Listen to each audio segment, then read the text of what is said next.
Welcome back to the Kinda Funny Morning Show. Ladies and gentlemen, I am happy. I'm happy to be back. Give it up for Nick Scarpino. I'm the return of Nick right Scarpino. Now. It's Monday, March 12th. Thank you very much. If you're wondering what happened to me over the last couple weeks, let me just take you out a little bit of a story, ladies and gentlemen. Okay, I got a knock on my door. Yeah? Okay, got a knock on my door. It was death. Oh my God. Okay, and death said to me, Nick, you've lived a great life. Great life. Okay, it's time to hang up your hat and let others do what you could not do, right? You've got this great, beautiful Starbucks in the sky, right? Where the venti iced coffee flows like water. It's all free, and they never give you shit about wanting your egg bites cooked twice, so they're extra crispy. And every time you do it, it burns your mouth. Like you feel like you learned your lesson. That's like the crisp. I go for a walk with death, and I start thinking about all the wonderful things I have in my life. I think about my friends, my coworkers, the community out there of people, and I start thinking to myself, you know what? I'm not done yet. Not today. Not today. And I looked into Death's cold, beautiful, steely eyes, and I said, sir, you're gonna have to save me one of those venti ices for later. Because I'm not done yet. I'm not done yet on this planet, ladies and gentlemen. And I came back to bring you all the buttholes you want to hear. Yes! And all the sexual innuendos you want to hear. Innuendos, and maybe give Kevin a little bit of shit today. We'll see. We'll see what happens. You gonna get some shit, ladies and gentlemen. Oh my God, it feels good though. You know what's funny is I'm a champion in life and I'm a champion also in death. Even death couldn't take me. Couldn't take you down. It couldn't take me on. Yeah. And so that's what I feel good about. No, all kidding aside, it's lovely to be back. I'm feeling much better. Thank you to everyone for all your words of support and encouragement out there. I think you guys talked about what was happening to me. We'll talk about it a little later today in the show. But before I do that, let's get to the rigmarole. Haven't done it in a while. Today's episode of the Kinda Funny Morning Show is brought to you by kindafunny.com/store, where you can get the refreshing tea, which is a beautiful design that we've seen. It's completely original. We did not. That was not inspired by anything. That's what the lawyers told us to say. You can also get the Kinda Funny Games Daily Tea and the Party Mode Tea, and we have 2 more exciting shirts coming to the store later this week. On Friday, we have the Video Games Are Cool shirt, finally, and we also have a Gundam shirt. The Gundam shirt. That was supposed to come out 4 months ago, and I'm being nice. It was probably more like 8, but hey, it's finally coming, and it's hot. It's hot. It's the hotness. So check back on the store later this week. Of course, we will be beating you over the head with that sponsorship, those sponsorship notices all week, so you won't forget. Of course, if you guys did not know, this is a live show. We do this on Twitch each and every day here at twitch.tv/kindafunnygames. My name's Nick. This is Tim, by the way. And we come to you guys live 11 a.m. Pacific Standard Time, where you can be in the chat, you can talk to us, you can throw us news stories that maybe we missed, and also if you guys want, Mr. Yasman 300, and if you guys want, you can subscribe to us. How do you do that, Tim? Well, it's simple. You can give us your hard-earned dollars, or if you have Amazon Prime, you get 1 free Twitch Prime subscription that we'd like to go to us. I think mine's coming up, so I have to give it to someone in the community. Ooh, who's it gonna go to? It went to Snowbike Mike last month. So we'll see who it goes to this month. We'll have to figure it out. We're gonna have to figure that out. Of course, if you guys subscribe to us, you get cool private cool emotes, private chat time with us. You get entered in the giveaways, and when we play games, we will play with you guys. I'm thinking about, without telling anyone, getting really good at one shooter, an online shooter. I don't know which one, but I'm thinking about picking one and just grinding on it. You should do Fortnite. For the next. It should be Fortnite. Fortnite. You don't think PUBG? No, Fortnite is the new hotness. Okay, Fortnite's the shit. That's the one that looks like a cartoon, but is PUBG. It's cartoon PUBG. Yeah. All right. I'll talk to Andy about that because he watches a lot of Dr. Disrespect. See, we don't know the name of the new Smash Brothers yet. Right. I'm petitioning for, just hear me out on this, Nick. Yeah. Super Smash Brothers Battle Royale. 100 Nintendo characters dropped on an island. Oh, that's great.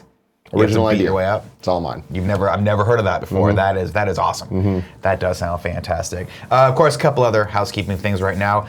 If you didn't know, we're doing MCU in review. We're hot in the middle of the thick of that. We're phase 2. We're phase 2 in the shit out of this. Last week was, what was last week? Winter Captain Soldier? America, the Winter Soldier. This Our week, new number 1. Woo! Is it really? Oh yeah. Damn. Unanimously without you, so not unanimously, but unanimously at the table. That's awesome. Well, today we're going to be talking Guardians of the Galaxy, and of course that will be on our channel tomorrow morning at 9 a.m. youtube.com/kindafunny, so definitely check that out. Speaking of youtube.com/kindafunny, we are less than 400. Less than? Less than. 400. Fuck if I know. If it's math, it's less than, I think. No. That's Nick now. We have to call up Greg. Greg, that was the thing at IGN. Yeah. There was always two things. Schneider would always get Peer everyone. Schneider would always be fewer. It's always fewer. But I think in this context, we are less than 400 subs away from 230,000 subscribers on the channel. Now, I've often said, Tim, we'll know we've made it when our very first YouTube channel hits 230,000 subscribers. We'll know. How many times we used to go for walks in the old neighborhood? We'd go all the way down to the we're like, can you Starbucks. imagine the day we hit 230,000? People want 2 million subscribers on the channel, ladies and gentlemen. And I say nay. I don't want 2 million. I want 230,000. You guys can make our dreams come true out there. You're watching this morning show right now. You're thinking, I'm on the fence. I watch this every day. They give me that fucking sweet, sweet drug right into my vein every day, but I don't know if I want to give them that sub. Well, tell you what. Give us the sub. Give us the sub. It makes it hot. It's free. When people go, Nick, when I go up to stand-up comedy and people go, Nick, why do you have such a big following? And they go, I'm big on YouTube. People look and they go, you haven't even hit 230,000 subscribers You're almost there. yet. It's embarrassing, isn't it? It's embarrassing to be 400 subscribers away from being fucking big time. Big time. I'm in, man. See how fucking thick this mug is? Look at how thick. I don't thick deserve mug. this fucking mug. Look at how big it is.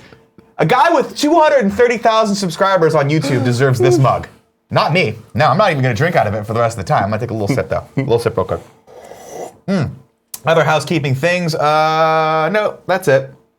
Yay! That's it. Oh, I guess, are we doing a Patreon exclusive Greg birthday card? Yeah, so this month, what is that? For the month of March, Yeah. if you subscribe for the fan mail tier on patreon.com/kindoffunny, Greg will send you a birthday card for his birthday. Oh, that's great.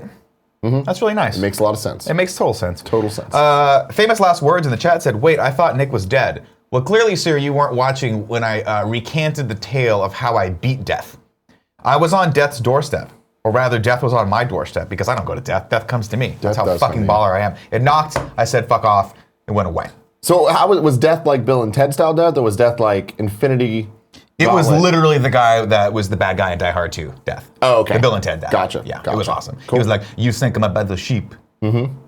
Good. Yeah, love it. Love it. I can't wait to talk Guardians of the Galaxy. Sounds like a fun conversation. Tim. Yes. Let me get a couple small news stories, and then basically I just wanted to catch up with you guys. Let's see what's been going on in your life for the last 2 weeks. A lot. See what's been going on. I know you guys did nothing last week. It was a super easy week for you. We had no guests whatsoever. I'm so bummed I missed Megaran. I'm so bummed I missed Jessica. You missed some good I missed some amazing content. Did you see apparently. Jessica Negri Bongo Kevin? I did, and I hope you guys gave her the choice of that. Because we're two for two now. We got $500 for charity for it. Oh, that's fantastic. For the kids. For the kids, those big, beautiful kids. Fucking beautiful kids. I saw that. I saw the gifts of that. I think that's fantastic. I like that every time we have someone on, we give them the option to bongo. Now, of course, Barb famously said no thank you. Maybe she'd do it at prom. Yeah. But probably not because she didn't want to even touch me, let alone Kevin. There was no charity. But I think that's great. Let's do a couple news stories and then we'll just catch up. Okay, I like that. Not so much a news story, but Kev, pull this first one up. Ready Player One reviews are coming in, and it's sitting at a 64% on the old Rotten Tomato meter. Some reviews are good. The premiere reviewed well, but the overall variety, they're saying the movie has a couple issues, namely when we're out of the virtual reality space. It's a little just not that shallow. Fun. It's not that fun. Yeah. Where's your head at with Ready Player One? So my thing is, I've been all over this damn roller coaster with Ready Player One. Has it been a roller coaster? Do you really care that much about Ready Player One? I don't. Okay. I mean, it doesn't ever reach really. I feel like the roller coaster is like one of those rides at a carnival. Yeah, it's one of those kiddie rollers. Yeah, that's exactly what it is. Where it's like, yeah, I'm going up and down a bit because it's like they'll put out, like when they put out that poster, I was like, this is fucking cool. And then they put out all the other posters and I'm like, this is really cringeworthy and like try hard. But then it's like watching the trailers, I keep saying like, I love the visual look of this movie. Like it has in the virtual world, I'm like, it looks very unique and I haven't seen that type of CG done before. So I'm interested in that. But then the more I watch it, I'm like, this does just seem like a reference-a-thon for the sake of it. But then they just put out a trailer a couple days ago that we watched on the show and I'm like, it's starting to look like a movie. And then it at South by Southwest last night, it premiered, and everybody that was there seems to love it.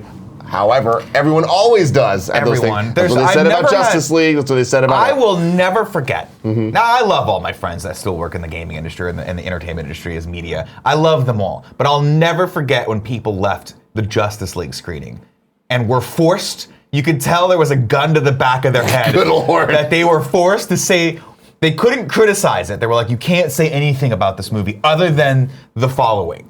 I saw it. It's a movie. And that's what every single person I follow that reports on the entertainment industry was allowed to say. They're like, I saw it. It's there. I think every single one of them was like, never thought I'd see all these characters on screen together, and here they are, and they're there. Yeah, so, and they're there. And that was pretty much it. And then, of course, reviews come out later, and people are critical of it, as they should be, because that's what their job is. So, premieres are designed with embargoes to get you super hyped. But the crazy thing is, like, I don't know, man, this has been, like, if you think about it, for the last 6 months, I can name at least a couple movies that are still ranked, or still like above 95% on Rotten Tomatoes. Now granted, we've already established that Rotten Tomatoes means absolutely dipshit, but still, 64% to me is enough that I'd look at this and go, I'm gonna wait to see this movie on Netflix. Now here's the thing, 64% to me with Ready Player One is a success story. The fact that this movie isn't in the 20s means that it is not that bad. It doesn't mean it's a great movie. Nobody expected this to be a great movie though. Sure. People did expect it to be a horrible movie, and it's not. Well, if you look, we're just looking, Kev, can you bring that back up, please? If you look on the little left banner there, we've got Tomb Raider sitting at a 50%, and A Wrinkle in Time sitting at 42%. Those are the two kind of bigger movies that have come out since Black Panther. But Black Panther's still at 97%. That is fucking crazy. It is, man. That movie did the box office blowing the fuck up. Man, that did numbers. God, that crossed did numbers. $1 billion. As they say, Jumanji sitting at a 76%, which is cool. Annihilation at 87%. See, that's the thing. I know none of this means anything. This is just people that say you should go see the movie. There's a trend there, and I feel like it being above 60, like 64, it's like, all right, this movie is more than just a movie. 64 is what you give. People like it. What you give the kid that you just want to get out of your class. It's the passing grade that you give the kid that you're like, you're not going to amount to anything in life, but I just want you the fuck out of my basic English class. Pass him, get him out of school. Yeah. We're tired of this kid being a scourge and a drag on society and on our resources here. We've got other kids that need to come in and learn a little bit about sense and sensibility. You know? This excites English me. lit, but whatever. This excites me more. Are we seeing this day one? Is this something that people give a shit about? I'm seeing it weekend one. You got Movie Pass. Got Movie Pass. So what do you see, like 5-6 movies a weekend now? No, it's more like one a week. Okay. But I'm so fucking bummed that I missed all of last week. First off, I want to apologize again to everyone for missing for not doing the Oscars stream. I was very, very excited to watch the Oscars. Monday morning, I was very, very excited to come in and talk about the Oscars. We held it down. I'm bummed I missed all that. Handled it. Because I watched a lot of the Oscar movies over the break. And when I call the break, I mean the break where Death and I were talking back and forth, and we just came to the conclusion that I was not done accomplishing things on this earth yet. There's other movies too. A Quiet Place premiered at South by Southwest. Oh shit! Getting pretty decent reviews, and Cock Blockers. Oh yeah, getting pretty decent reviews. Man, I'll tell you though, I went and saw Game Night, and I had to leave the theater. No, you didn't. I did. What? You were fucking sick in the head. So bad. What are you talking about? It was terrible. Oh my god, it was so good. Game Night is so good. I was like, I was 25 minutes into this movie, and granted I wasn't feeling very well, so I had zero patience for anything. Yeah. 25 minutes into this movie, I was like, nothing's happened yet. Who'd you watch it with? Was it with D? Yeah, okay. Yeah. Did you want to leave? Game Night's a good movie. Game Night is a good comedy. It's no Daddy's Home. It's no Daddy's Home. Next news story. This one's for Cool Greg, actually. I just wanted to get Cool Greg's thoughts on this. Yeah. Jay-Z and Beyonce announce On the Run 2 stadium tour dates. Now, Cool Greg, you can sit, it's cool. How are we going to see this show when it comes? Are we getting tickets? Can I get a ticket to this? As of right now. Get over here, Cool Greg. You're going to talk. You can sit up there. We can hear him. They can't hear him. They can hear him. I watched the show afterwards. They can't hear him. They can hear him. All right, right now I'm trying to link up WWE shows with On the Run tour dates. And right now I got two of them. One's in New York and one's in Texas. They're coming out here to Levi Stadium as well. I don't got a car. I mean, I have a car. You're going to be if you give me a ticket, I have a car. I'll drive. All right, hit up Lexi. I seen if she was trying to go. I talked to Joey about it. We're going to make some. Are we trying to go? Squad? We're going to fucking So here's the thing. Yeah. This tour is 2 days after the Childish Gambino tour. Which means It's tour season. busy week. Now, I don't know if you saw this or not, but, well, let's back up. The official word on anything hip-hop or rap or anything in that sphere comes from Cool Greg. It's the Cool Greg effect, okay? Now, I don't know if you just saw this or not, but out of the corner of my eye, when you mentioned Childish Gambino, Cool Greg went like this. He just gave it a little dip, a little thumbs down. That means dead to me forever. I can never listen to Childish Gambino again. Los, still on it. I'm still on that, right? Los, though. Los is the jam. right? But Childish Gambino, I guess Donald Glover. Have you listened to Los?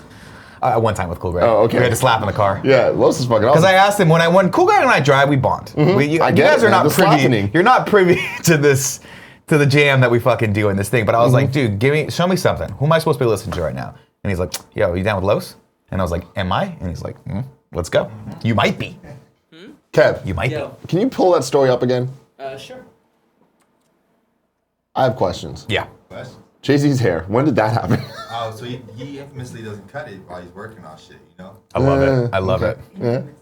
He's working on shit. That That's his working fucking face. dope. I love it. Yeah, he's looking fucking. looks With Beyonce just like. Well, he looks like it's a throwback to like Backpacking him? back in the fucking day, like the straight outta Compton days. You Yeah, know what I mean? dude, It looks I mean- dope as fuck. Thick love ass it. chain, black shirt.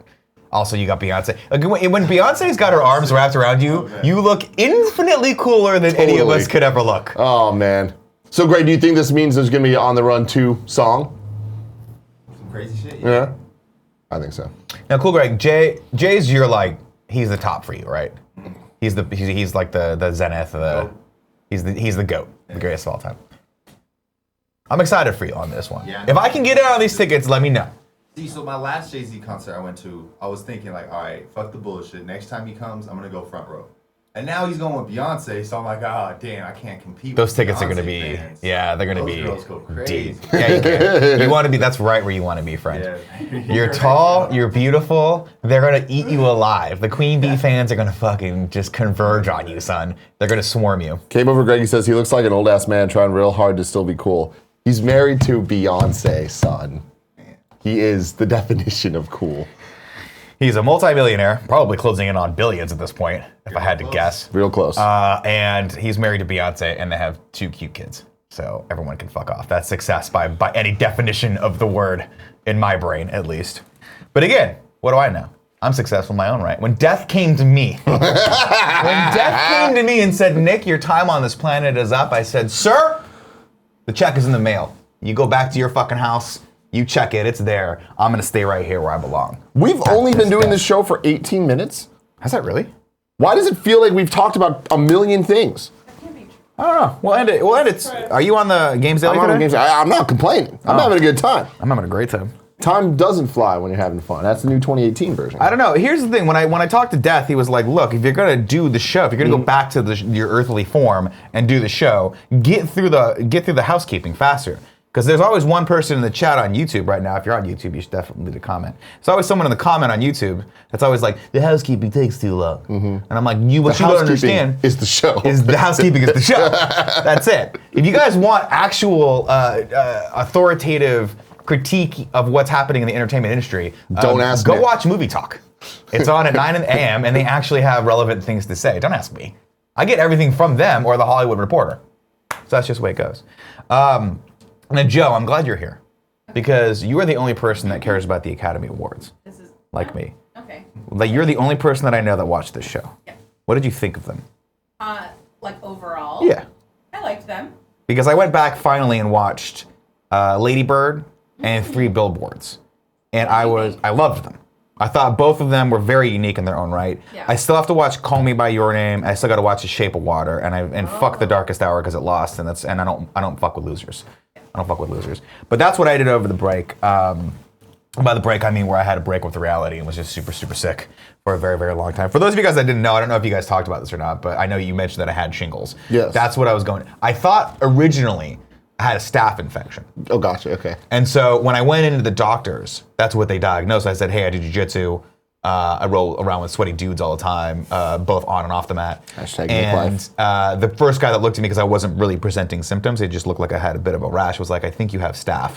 Let's do some antibiotics for you right now. And then in a couple of days, if it gets worse, you got to go back. You got to go to the emergency room or the urgent care and see what happens. Well, a couple of days later after antibiotics, I was feeling even worse. And so I went back in. The guy took one look at me. He's like, yeah, you got shingles. Put me on antiviral meds. And that's when I saw the Dark Lord. Yeah. You know what I mean? He came to me with the steely he looked a lot like you, with the steely, beautiful blue eyes, and was like, Nick, it's time. And I said, nay, sir. Not today. I'm not done yet. Not today. I'm not done yet. But anyway, it gave me the opportunity to do a lot of stuff, not the least of which was catch up on the Oscar movies, because that's pretty much all I could do. I had an ice pack over the left side of my face. One day I'll put a picture out that I took. Good Lord. It was bad. You saw me. I did. I did see you, and it was pretty bad. If you guys don't know what shingles is, I'm sure you're Googling it right now. Have you seen Deadpool? It looks it doesn't look that bad. It wasn't that bad. It was kind of Deadpool. What shingles is it's an offshoot of the chickenpox virus. So if you've had chickenpox, you probably have the virus sitting somewhere in your body, and apparently it only comes out during extreme periods of stress for people 60 years or older. So apparently only old people and me get this, which is probably par for the course. But it attacks your nerves along like the highway of your nerve paths. And so like it only shows up on your chest, your back, or your face. And it just, the whole left side of my face, every nerve cluster felt like someone was driving a little bit of a nail into it. And then of course like my face blistered up. God, that sucks. So it's pretty terrible. I still have some remnants here. You guys can't really see them. But needless to say, I'm not contagious anymore.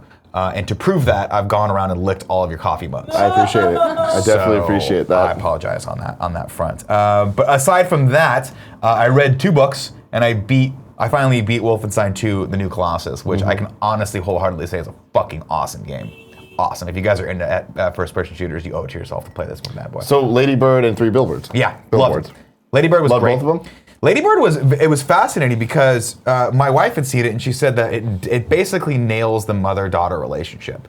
And I'm like, I don't know how much this is going to appeal to me as a person who is not a female.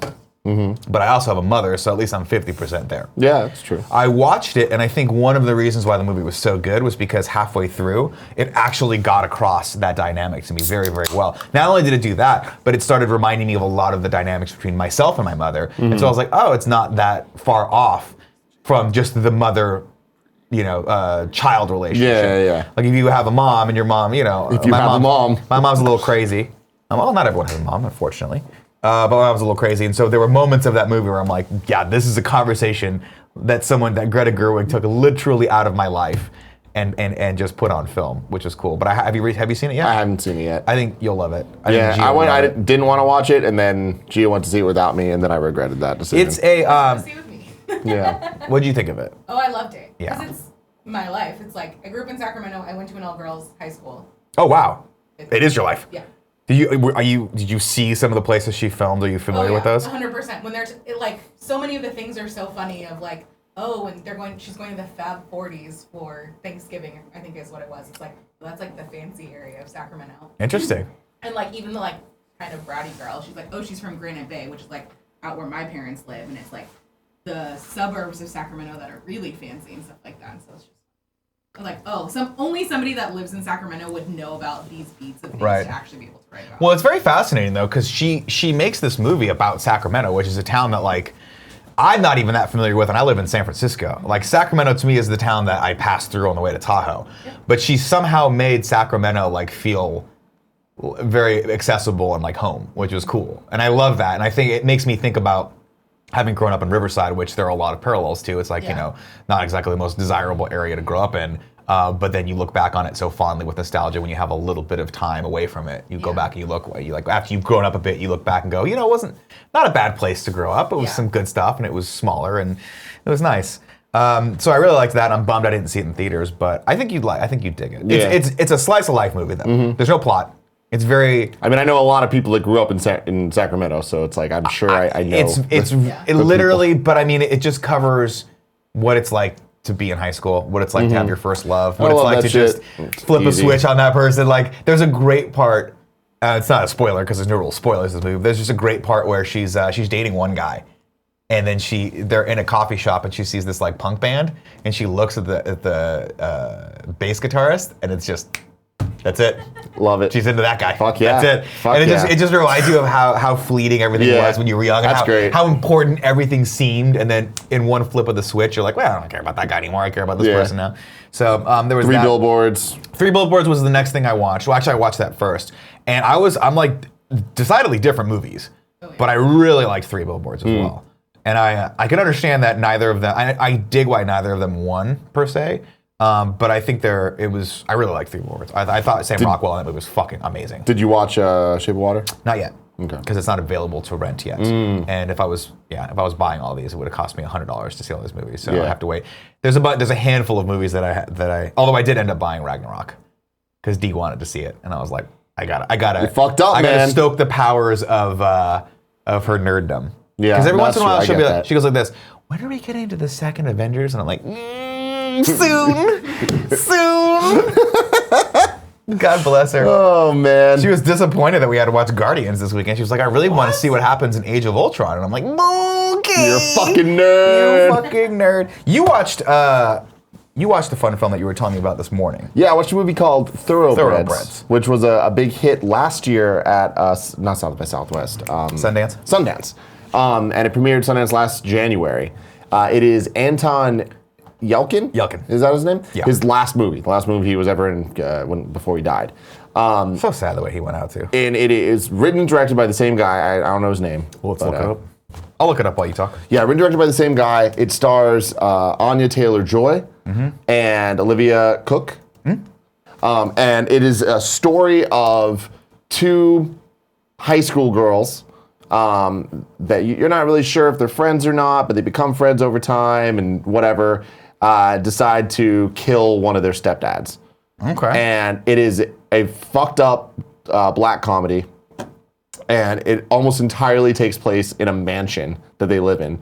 And it was really, really cool. Interesting. The acting is phenomenal. The way that the movie kind of introduces the characters and like over time you learn their kind of dynamic and the backstory of each of the girls who are very, very different personalities is really interesting. The overall review of the movie is it's good and you should definitely go watch it. It just sucked because it's one of those movies I left and I was like, I wish it was better. Interesting. Like it's such a good movie and it was so shy of being great.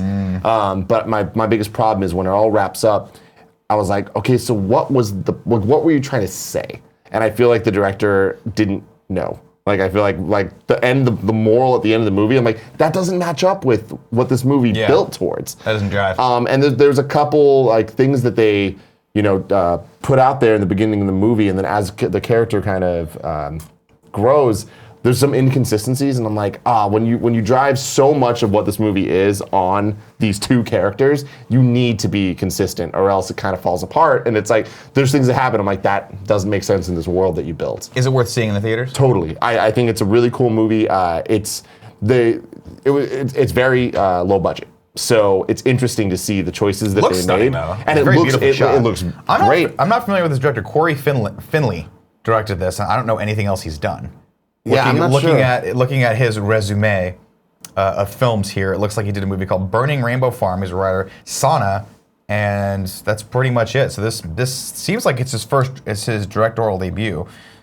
So it looks dope. It's really interesting. It's very suspenseful. And it's very artsy, but like not in the philosophical, I'm a filmmaker not in the way. Paul Thomas Anderson way? Yeah, no, not at all. It's just like, where they're going to show you someone sewing a garment for 4 hours. No, it's not and that. then someone buttering toast. It's more like the soundtrack's very interesting. There's a lot of like tribal drums, and it makes things feel like really off-putting. Okay. It's shot by a guy named Lyle Vincent. There you go. That sounds about right. So what's cool about it is for the credits, it never hits the point where the credits scroll. Every person gets their own title card. Interesting. Edited by this person, whatever by this person. Not that many people worked on it. Huh. And I was like, that's kind of cool. A lot of really long shots. And it builds the tension in a cool way where like you'll see one of the girls sitting on a couch and the camera just kind of like goes out and then it just follows and tracks over to where the other girl is, and it could be like 2.5 minutes of no cuts. And it's really cool. It's very interesting. And I'm like, again, I just wish it was a little bit better, but seeing Anton Yelkin, he killed it. He was great. The two girls are so good. If you don't know Anya Taylor-Joy, the girl from The Witch and from Split. And from Split, yeah. And she killed it in both of those, and she continues to do it here. And like she's stunning. Like she used to be a model, and she has a very, very unique look. And I feel like they play with that a lot in this movie, and like there'll be shots that it just stays on her face for a long time, and it's just like subtle changes she does to like get across the story. It's fucking interesting. It's weird as all shit, but it's cool. I recommend it for sure. I'm a huge fan of Olivia Cooke from a movie she did called Me, Earl, and the Dying Girl, which if you haven't seen it is a really, really, really fucking good indie. Really good indie. It's about two friends that are sort of like, I don't want to say cajoled into, but they're like kind of forced to go hang out with this girl who's dying of cancer, and then of course they strike up like a friendship with her. So these two like really, it's like if you and Alfredo had to go hang out with a dying girl, but then all of a sudden she became the next Alfredo to you. Oh yeah. And then it's like, then it's about growing up, and it's about dealing with reality and dealing with like fucking real life shit, where it's like all your stuff in high school is not real, but then when you're dealing with someone who's dying, you become, you grow from that, and it's a really cool movie, and they nail the dynamic of the friendship between the two guys. It's really funny. That's awesome. I'd love to see it because I've never seen this girl before, Olivia Cooke. Oh, she's awesome in it. But in this movie, she was fantastic, and her character is that she doesn't have any emotions and she doesn't feel anything, which I feel like is a trend in media these days. Seems to be, yeah. And it's like that show on Netflix. Fuck off. Who gives a fuck? What's the world? It's the world's fucked up. Fuck the world. Fuck the world. Fuck off, everyone. I don't know. Let us know what is it, Kev? Called. Everybody's fucked. Everything sucks. End of the fucking world. End of the fucking world. Not to be confused with Everything Sucks, which is another show that I'm not going to watch. But yeah, it's interesting with her because you'd see Anya Taylor-Joy and she was way more emotive, and then this girl is just straight-faced the entire time and just saying fucked up shit and like doesn't give a fuck because she doesn't feel anything. It's interesting. It's cool. Go watch it and then tweet at me, @some Gettys. Let me know what you think. Fun fact, I was looking past the cameras to see Kevin, and we have these dark curtains that cover the windows that are like gray. And Cool Greg is wearing a camouflage gray hoodie right now over his head. And when he looked up at me, it freaked me out because I thought the curtain had a face. Cool Greg is everywhere. The shingles is fucked you up. Oh man, it fucked me up. It fucked me up. Man, I'll tell you one thing right now. You do really appreciate everything you have when you've been out for a week and a half. I was so fucking antsy and so ready to get back to reality and so ready to get back to this that I hate being sick. I fucking hate it. Not the least of which is because I had to take oxycodone because of the pain, and I fucking hate taking opioids. I hate it because first off, they zonk you out. I don't understand anyone who, like, whatever my physiology is, it doesn't react the same way with me. Because when I take them, I just get like super drowsy and want to snack on stuff. Yeah. So I basically gave myself a really kind of fun food. I ate like 13 burritos. But man, I'll tell you the other thing, it constipates the crap out of you. That sucks. Literally. And then when you finally do start going, they come out in oblong shapes. Oh, no. So it's not like your normal tubular. Yeah. One of them came out and it looked like one of those sea cows from The Last Jedi. Maybe too much dairy. It was terrible. And my wife, who normally is not used to me being in the bathroom that much, was like, "Are you okay?" Because I was in there for like 30 minutes working through this thing. Yeah. And she's like, "Do you need help?" And I said to her, I was like, first off, I beat back death. Yeah. Death 0, Nick 1. Second off, I have never lost to a bowel movement, and I do not intend to start losing now, ladies and gentlemen. And true to form, like the champion that I am, I still haven't lost. It's still Nick 1, pooping 0. The chat is having a debate on whether or not my use of black comedy is correct.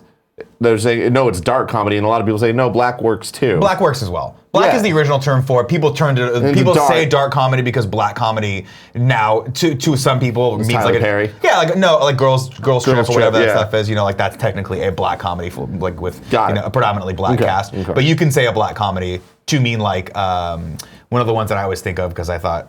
I remember going into that movie not knowing what a dark comedy was, and then coming out going, "Holy shit, what a fucked up film!" Was Very Bad Things. Did you ever see that? It's a movie with Jeremy Piven about. It's like The Hangover, but if they killed a hooker, and then it basically destroyed them. Yeah, it's so messed up. It's so fucked up. He like at the end of it, I felt awful. I felt like, you feel bad. I'm a bad person. You feel real bad. Yeah. I would also put up maybe 3 billboards outside Ebbing, Missouri as a dark comedy as well, because there are funny moments of that, but it is ultimately really kind of fated to be sad. Yeah. And I think that's where it goes. But you can use those are interchangeable. I would say dark comedy for now, just because. Yeah. Yeah. Why not just take all the confusion out of the subject? There you go. But yeah, Poseidonson says, I hate those kinds of movies. I do too, unless I'm really in the mood for it. You know? Like 3 Billboards I was in the mood for. And that movie was fucking powerful and really good. Really good. But Very Bad Things is just because there are certain ones that you're just fucking with the audience. Yeah, you're just here too to fuck far with here. us, and that's bad. All right, Tim. Yes. Unless there's more subjects we want to talk about. Well, the one thing I want to bring up, the other thing I've been watching that is very interesting to me is Gia and I decided to rewatch the I Love the 80s series. It's only available on YouTube. So good. And it's funny because as I'm watching it, I'm realizing I'm nostalgic for I Love the 80s. Oh, yeah. Like I'm nostalgic Not the 80s, for the show. I love the 80s. And as we're going through, it's like there's just moments where I'm like, oh my god, I remember this. Like I hear a setup and I'm like, oh my god, I remember the punchline to this, and it's funny and like what's most interesting to me is seeing a lot of the this is the main cast that you see in all the episodes, but then there's people that only show up every once in a while, like Chris Pratt. Oh, is he in it? And I'm like, what the fuck? He looks like a 14-year-old Star-Lord. I just remember thinking, this is the only thing Hal Sparks has. It's pretty much the only thing he just he's kept got. going, man. And he just kept going. He kept doing it. I remember we had Hal Sparks on Up at Noon one time. Yeah. For something he was doing. Yeah. And I was like, that was one of the last episodes, of the Greg. Of the Greg era. The Greg and Nick era. man, we're having a great time. Like it's really interesting. Cisco has a whole section in I Love the 90s. Oh yeah. I used to fucking adore that show. It's fantastic. The problem is they went into I love the 70s, and you're like, nobody cares about It's good though, dude. It's so good. Like so, there's I Love the 70s part 1 and 2. I Love the 80s 1, 2, and 3. I Love the 90s 1 and 2, maybe 3, and then there's I Love the 2000s. That came out in 2014. Good for them, man. Yeah. God, look at him. He Looks like Star-Lord. That's what I'm saying. Because the jacket. Ravager jacket. So funny. Is that Ren and Stimpy? What is that thing he's holding up? Yeah. Oh, man. God bless that. Well, that's fun to watch. Maybe I'll segue over to that. I'm on season 8 of Friends. And if you're asking yourself, Nick, why did you start at season 8? I didn't. I started at season 1. Jeez. And I'll tell you one thing that's interesting when you watch Friends all together. When you only watch Friends as your sort of escape at night, is those characters have completely changed from season 1 to season 8. Mm-hmm. They are somewhere around World. Season 6. They became caricatures of the character. Happens, and it's so weird to watch. Ross in season 1 was more the normal dude who was a little dorky but had his shit together, and now he is a complete fuck up. They have gone completely into that. Phoebe has gone from being a complete idiot to being a wise sage, soothsayer. Mm-hmm. Joey's gone from being stupid to now dating. He's in that phase where he's gonna date Rachel. Rachel's totally weird. Courtney Cox, her character went from being a little bit neurotic to she is a fucking psychopath. And almost borderline abusive to Chandler in most of these episodes. If I were married to her and I was or if you were married to her, I'd be like, we're taking you out of this situation. Yeah. I would just be like, come on, let's get you some help. Let's go to an abuse crisis center because she's fucking terrible. Isn't it scary to see Chandler deteriorate in health as his method or his drug addiction gets bigger? It's really, dude. I didn't realize how skinny he got. He got so tiny. He was a borderline on death's door, and take it from me, I know what that's like. Mm-hmm. I know what that's like. And you beat it. You did. You actually beat it. No one's home, Death. Kevin, can you bring Rotten Tomatoes back up? Yeah. The chat's telling me there's an important update going on. Oh, no. With Ready Player One. Where's that thing at? You got to Google it. I don't think it's on the list yet because it's not coming out anytime soon. The fuck? Oh, it is. I clicked it. Yo, boom. It's an article. Oh, those motherfuckers. Just type it in the search. It'll come up. We're getting got. Bum, bum. Someone's asking a very important question. Matt A. Play says, Nick, where are you at with How I Met Your Mother? Did you see that? What's Sorry. up? It disappeared as I was typing. It says, where are you at with How I Met Your Mother? Have not gone back and watched those yet. Can you show this? We were too late, ladies and gentlemen. What was it before? The breaking news is it just keeps going up. It was at 69. It's too bad. But it's still going up. 71%. That's what I'm saying, crosses guys. the threshold of me potentially being interested in watching this movie. It's Tomb Raider. Can you man. click on Tomb Raider? Are we still at a solid 50% on that bad boy? Where is it? Top. Up top. Yeah. Let's see where we're at with this. Yep. No, that's just... 6 reviews for Tomb Raider so far. We'll see what happens there. Oh, Kevin, you saw A Wrinkle in Time. Yeah, let me take a moment to talk about this movie. By the way, this movie looks like it's a very expensive sci-fi movie, on the Sci-Fi Channel. It doesn't look like a movie that's has this cast with this lineage of the book and fucking Oprah Winfrey behind it. It just looks like it's a mess. Reese Witherspoon's in it. So I saw this movie on Friday. Mm-hmm. One of the worst movies I've seen in years. Everything about it was bad. It looks like it's all over the place. The story is just awful. It's so hard to like, what's happening? Why are they here? Why did this kid just turn evil? Don't watch it. Maybe that's the whole point. It's supposed to be about wrinkles in time where like there's like time bubbles, right? Or like where there's space-time bubbles. I've seen the movie. Maybe that was the whole thematic point, was we're supposed to be all over the place. With their mind, they can create these little wrinkles where they can teleport themselves to other places. That sounds awesome. It's like Jumper. Remember when the movie Jumper starring Hayden Christensen? Much better. Wow. That's not better. That's not. I haven't walked out of a movie theater and been like, oh.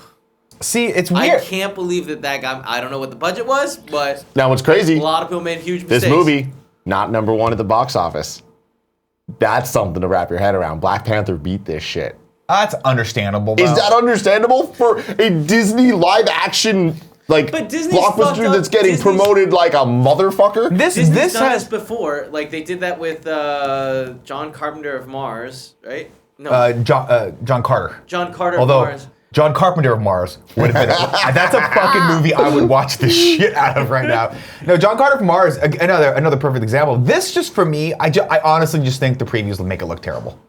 Like when you watch the previews of this movie, it just looks bad. Make it look. There's nothing happening. And don't get me wrong, Ava DuVernay is a very competent director, so it'll be fascinating to see sort of what the story is on this one. She did Selma, for Christ's sake, which is a really good movie. So I don't know. I just feel like this is one of those that.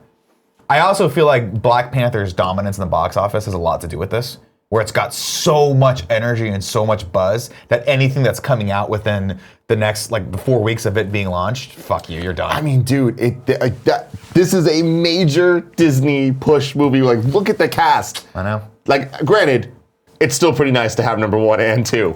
But the fact that this isn't #1, like that is a bad sign for what they're doing. All that tells me is more superheroes, more Star Wars. Oh yeah, that's what we're gonna get. Which I'm not against. No, for sure. But I mean, yeah, I guess you raise a really good point. Disney's probably like this. Well, my two children are competing against each other, so whoever wins, I win. Yeah. Because that money is going into the same coffer, so to speak.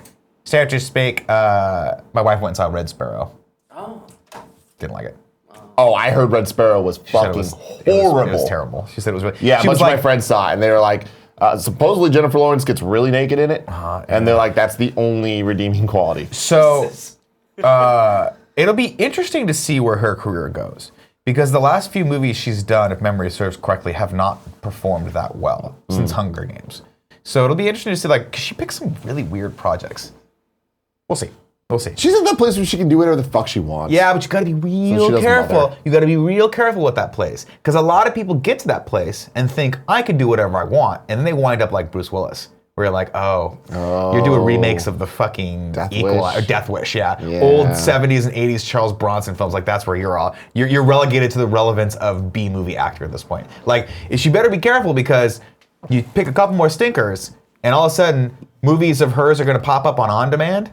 And I'm like, when the fuck did she make that movie? You know, it's like her and John Cusack in a movie together, and you're like, oh no, you've gone the way of John Cusack. Just be careful. Nobody wants to go the way of John Cusack. Nobody wants to go that way. People's careers cool off. All right. That was a good little discussion. Tim, let's go into PS I Love This Best Friend XOXO. It's your opportunity to nominate someone in the community you feel is doing just a bang-up job of being a human being and a best friend. Kindoffunny.com/bestfriend. Fill that out, just like Goose did. Goose is shouting out the subreddit.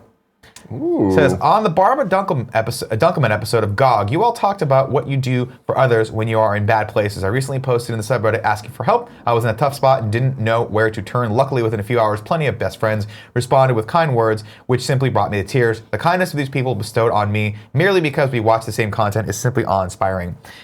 We all go through things on the other side of these screens. Your podcast shows that the internet can bring a touch of good to the world. To all the best friends, thank you. That is awesome, and I can also stand with that.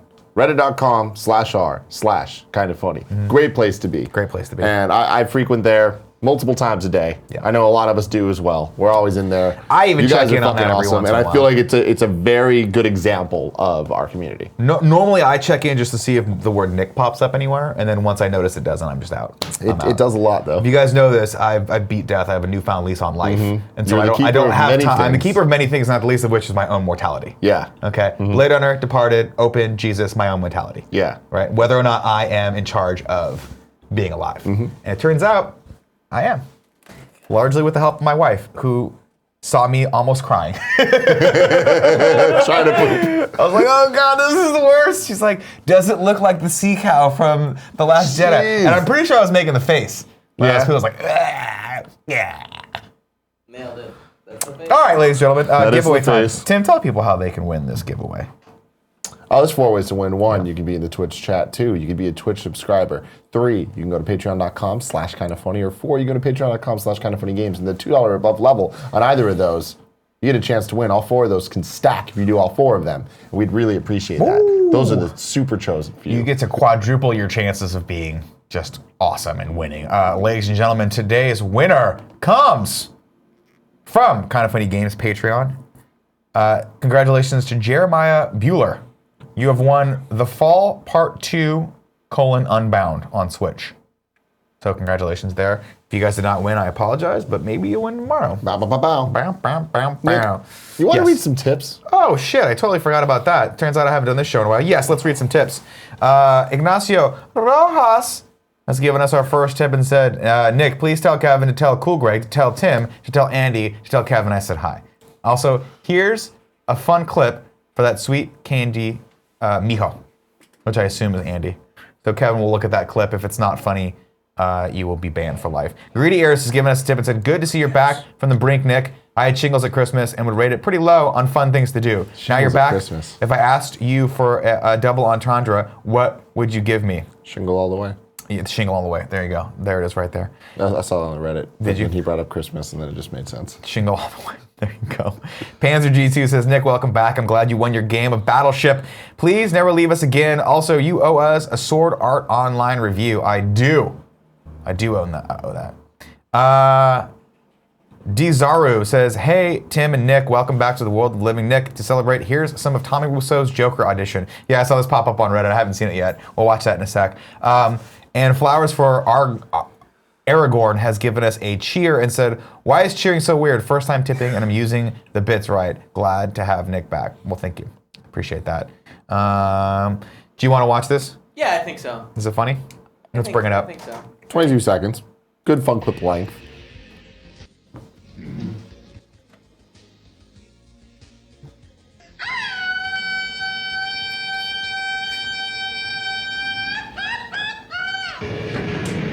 Is that actually Andy? No, Andy's is better than No, that. No, was that Andy. sounds like Andy. That It sounds did. like Andy. That sounds like, look at it. Listen to it.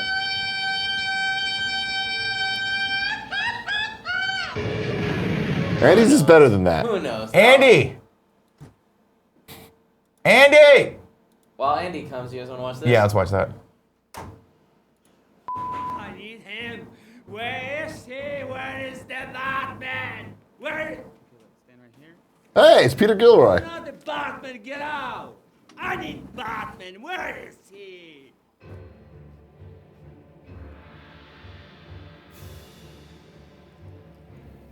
I'm Batman. Who's Batman? Ah, this is terrible. Yeah, Yeah. this is done. not. Really Andy, not good at all. I need you to watch this clip and tell me if this is you Okay. doing this Greedo.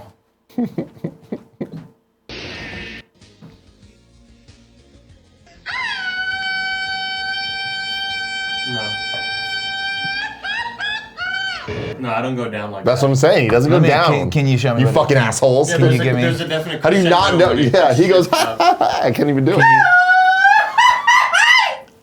No, see, I feel like you just did that. No, Yeah. that's the Andy No, one. that starts It's so iconic. He went. I go. Up. I've never heard you go that high up. I've never. I feel like you're. I mean, Kevin, am I I do it all wrong? the time. I just did. Is he's playing this up for the not gonna camera, lie, right? And Andy, the start of it sounds identical. Sure, but The- it's but Dude, then- Andy, but also give it- he holds it for way longer than Well, I Andy mean, ever has. but, like, has He has little lungs. He's not capable of that. Andy, Yeah, give it dude. give it another try. Brett, listen in the chat. He's definitely doing that thing at the end now. I've never heard you do that that. I've before. always done it. He's Look always at the video done with it. Jessica Negro. You know She's just what? in the morning Here's the show. deal. I need someone out there in the chat to pull every single time Andy's ever done a grito. And we need to compare those because I guarantee Kevin and I are right. Kevin and I understand. We listen. Cool Greg listen to me goes. Kevin and I, if we know anything, it's that we're really good at listening. Right? Yo ho ho ho! What are you, Santa Claus? Yo ho ho ho. Are you a pirate Santa Claus? Is that what you are today, Greg Muller? Yo ho ho ho. Merry Christmas on the Black Pearl. Queue up your questions, comments, or criticisms of us. Or if you want to give us a compliment, you can do those too. We're going to go into the old 3 and 3. How does that work? Well, this is a live show. If you're watching live with us here on twitch.tv/kindoffunnygames, you can ask us questions in the chat. And then we'll take a few of those, and then we'll go into the chosen few, the subscribers. And of course, if you guys are watching this on YouTube, please leave a comment in the comment section below, and I'll get to you.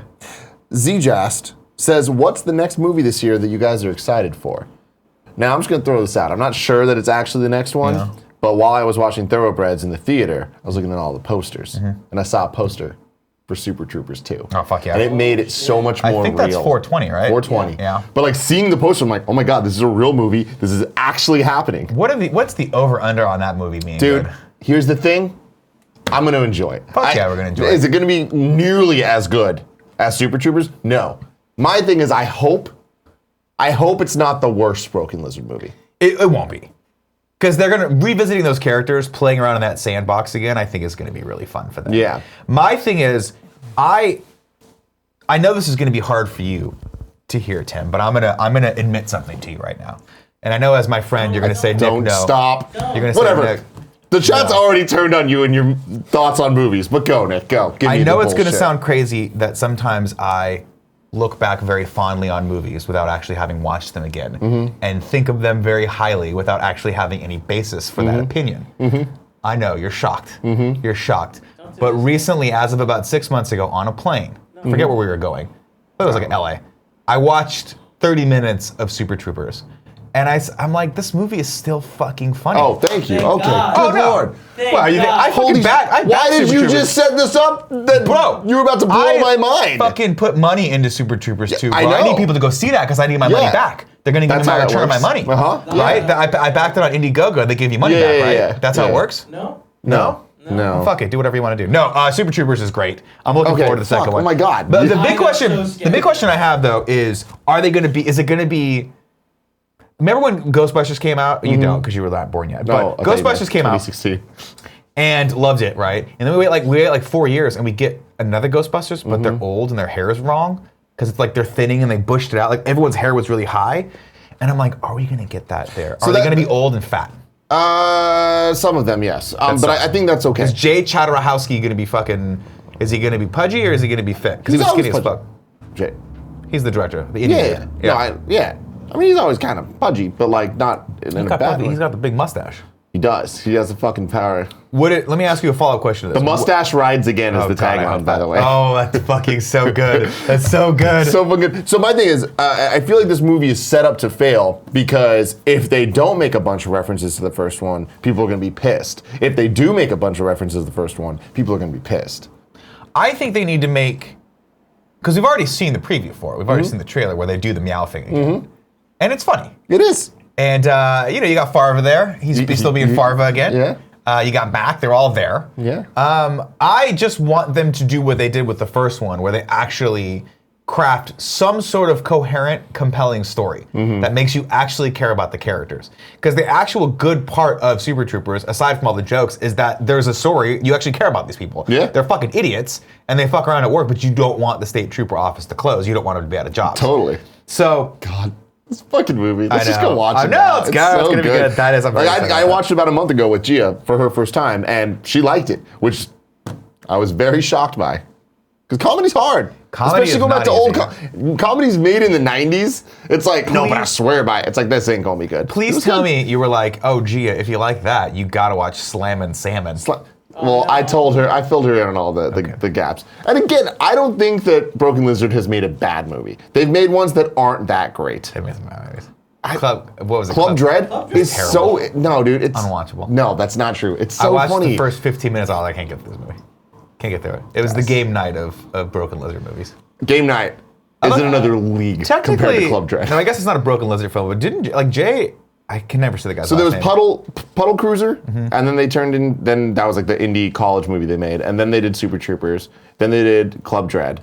Then they did Beer Fest, and then from Beer Fest he went on to do. He did Dukes of Hazzard. Dukes of Hazzard, which had the amazing Super Troopers cameo.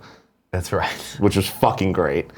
And then not a good movie though. Let me tell you, you cast fucking what's his name from Stifler. No, Stifler is great. Sean William Scott's great. I'm talking about the other guy, Johnny fucking. What's his name? Yeah, Johnny Knoxville. Oh, Why yeah. would you cast him? Yeah. That guy cannot act his way out of a paper bag. Love Johnny Knoxville. Don't get me wrong, but not as a lead. I really like Johnny Knoxville. Have you go back and watch Dukes of Hazzard? Never Boy, it's watched bad. it. Never watched it. Tell you one thing right now. Kev, you should watch Dukes of Hazzard. There's so many Broken Lizard references throughout the entire thing. The crowning. It's fun. I'll tell you the standout performance in that though. One, Jessica Simpson. Of course. Woo! Daisy I only Duke. saw the movie once, and I can't hate on it, but it's one that I don't know that I'll ever watch again. I'm gonna tell you one thing right now. The show was whatever it was, but the fact that character is responsible for what they now call short shorts, the Daisy Dukes. Oh yeah. No, God. You started a they did it cultural right. revolution there, Daisy Duke, and I appreciate you for that. But even Slim and Salmon, I feel like throughout the movie it wasn't that good, but the build up and payoff at the end of that movie is so fucking funny.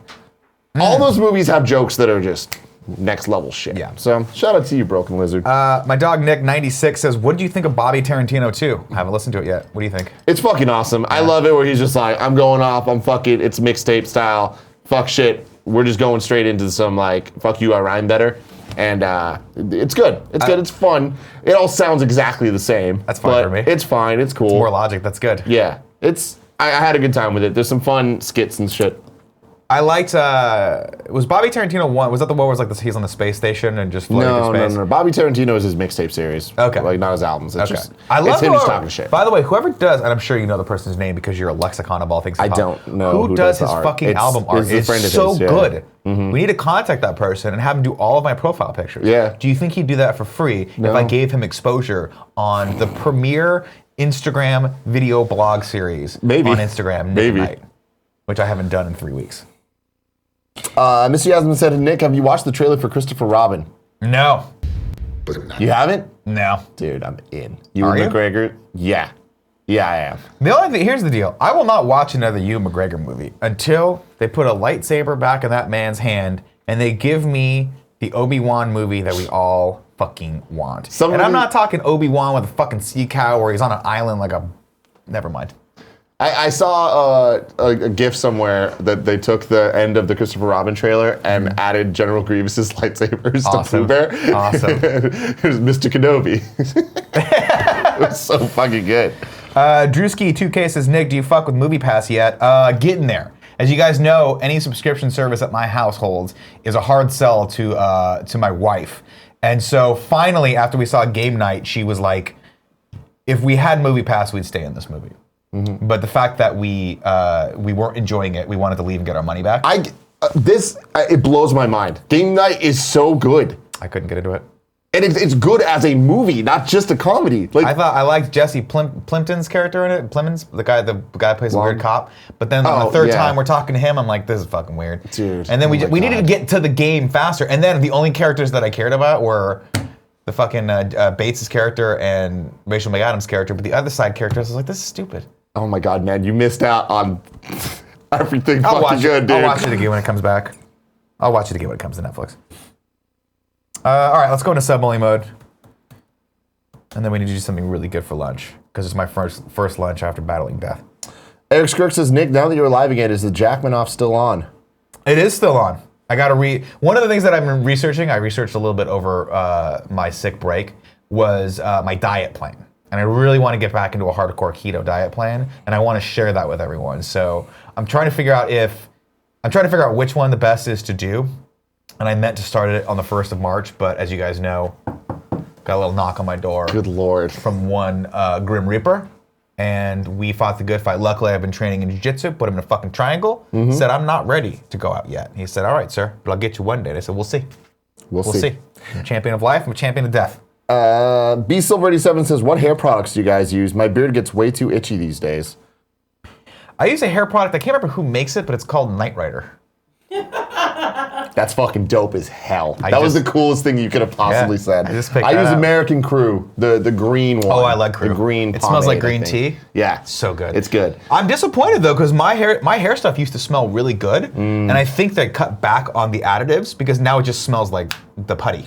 You know what? It has that weird chemical-y smell. Something that I've noticed is when you use it a lot, I think you just get used to it. No, I literally opened this up and I was like, oh, that smells like shit. Because before it used to smell like manly shit, like leather and sandalwood, and like power, sandalwood, you know. Yeah. And now it just smells like chemicals that are put together to form putty. But I'm not going to hate on it. I do want to get a beard balm at some point, though. Well, so today I used a beard oil. What do you think? And I've had it for a while, but I don't consistently use it. But I got to that point, like usually I shave before it gets this bushy. But I'm liking it. It feels glad really. to see it back, by the feels way. really good. Yeah. You had a couple week period there where you were like, should I shave it? What should I do? Yeah. But yeah, every once in a while, my beard guy uses a beard balm on me. My wife comes really close to me and just smells my beard, and I'm like, that's so hot. Yeah. It's so hot.